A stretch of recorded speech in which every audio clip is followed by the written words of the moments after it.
मुख्यमंत्री अशोक गहलोत ने आज अपना आखिरी बजट पेश किया और इस दौरान मुख्यमंत्री अशोक गहलोत ने 2023 विधानसभा चुनाव को देखते हुए कई लोक लुभावनी घोषणाएं की, जिसमें आप देखिए कि जो चिरंजीवी योजना थी उसमें 10 लाख से बढ़ाकर 25 लाख कर दी गई, जो दुर्घटना है वो 5 लाख से बढ़ाकर 10 लाख कर दी गई। लेकिन अगर आप देखिए मुख्यमंत्री अशोक गहलोत, उनके पेज से मैं उनका जो भाषण है वो लगातार लाइव पिछले 2-2.5 घंटों से देख रहा था। सबसे ज्यादा जो कमेंट्स आ रहे थे वो ये आ रहे थे कि सांचौर को जिला बना दो, बालोतरा को जिला बना दो, फलोदी को जिला बना दो, ब्यावर को जिला बना दो। तो मतलब हर तीसरा चौथा कमेंट जिला बनाने को लेकर आ रहा था। और जिस तरीके से 2 घंटे तक का भाषण था, मुख्यमंत्री अशोक गहलोत ने जिले को लेकर कुछ भी सस्पेंस बरकरार रखा।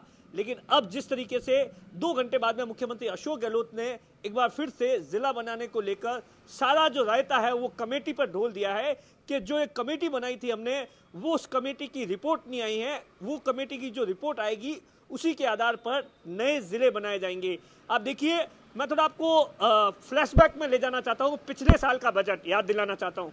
पिछले साल का बजट मुख्यमंत्री अशोक गहलोत विधानसभा में पढ़ रहे थे और जैसे ही बजट खत्म हुआ तो उसके बाद जो विधानसभा के बाहर पचपदरा से कांग्रेस से आने वाले विधायक मदन प्रजापति ने अपने चप्पल वहीं खोल दिए और इस बात को लेकर प्रण ले लिया कि जब तक बालोतरा जिला नहीं बनेगा मैं जूते चप्पल नहीं पहनूंगा। वो दिन है और आज का दिन है, मतलब 1 साल हो गया पूरा का पूरा। मदन प्रजापति जूते चप्पल नहीं पहनते हैं और जिस तरीके से उसके बाद में सरकार प्रेशर में आ गई और सरकार ने एक कमेटी बनाई थी और कमेटी बनाने के बाद में, क्योंकि जिला क्यों नहीं बनाया गया वो भी मैं आपको बताऊंगा, लेकिन मदन प्रजापति के बारे में बता दूं कि वो उन्हें जो मुख्यमंत्री अशोक गहलोत का जो भाषण था उससे कितना ठेस पहुंची होगी, उनके मन में क्या कुछ चल रहा होगा। क्योंकि उन्होंने, आप देखिए, कल ही जब मदन प्रजापति जयपुर के लिए रवाना हो रहे थे उससे पहले जितने भी मंदिर हैं वहां पर दर्शन कर रहे थे, बड़े बुजुर्गों का आशीर्वाद ले रहे थे, जो वहां के मठाधीश है उनका आशीर्वाद ले रहे थे। क्योंकि मदन प्रजापति को इस बात को लेकर पक्की उम्मीद थी कि इस बार किसी भी हालत में मुख्यमंत्री अशोक गहलोत अपने भाषण के दौरान बजट में बालोतरा जिला बनाने की घोषणा करेंगे, बालोतरा के साथ में 4-5 और। लेकिन अब जिस तरीके से आप देखिए, ये जो एक तस्वीर देखिए, ये 11 बजे से पहले की तस्वीर है जब मदन प्रजापति है वो विधानसभा के अंदर जा रहे हैं बिना चप्पल के। तो उसके बाद में और उसके साथ मदन प्रजापति ने यहां तक कह दिया था कि अगर ये बालोतरा को जिला नहीं बनाया गया तो मैं चुनाव तक नहीं लड़ूंगा।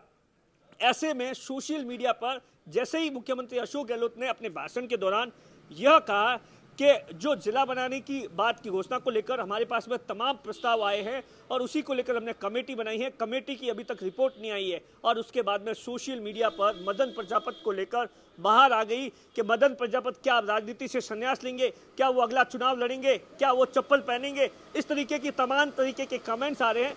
दरअसल जिला क्यों नहीं बनाया गया इस बात को लेकर भी एक थ्योरीज है, क्योंकि जो कमेटी बनी थी उसके पास में 40 से 50 से ज्यादा प्रस्ताव आए थे।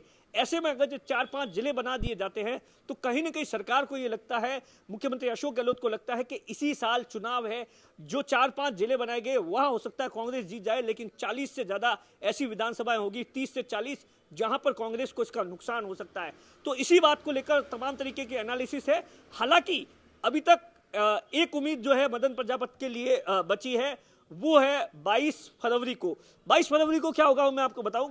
मुख्यमंत्री अशोक गहलोत अपना रिप्लाई भाषण देंगे, उसके अंदर ऐसा होता है, सिस्टम होता है, विधिक प्रक्रिया है कि अगर जो कुछ चीजें ऐड करनी है तो ऐड की जा सकती है। तो इसीलिए एक उम्मीद मदन प्रजापति को 22 फरवरी के लिए होगी और उसी के बाद में लगातार हो सकता है मदन प्रजापति मुख्यमंत्री अशोक गहलोत से मुलाकात करे, दबाव बनाए तमाम चीजों को लेकर। लेकिन जिस तरीके से मुख्यमंत्री अशोक गहलोत ने एक बार फिर से सारा ठीकरा है वो कमेटी पर फोड़ दिया है, ऐसे में अब सबसे बड़ा सवाल है कि आखिर मदन प्रजापति का क्या कुछ होगा।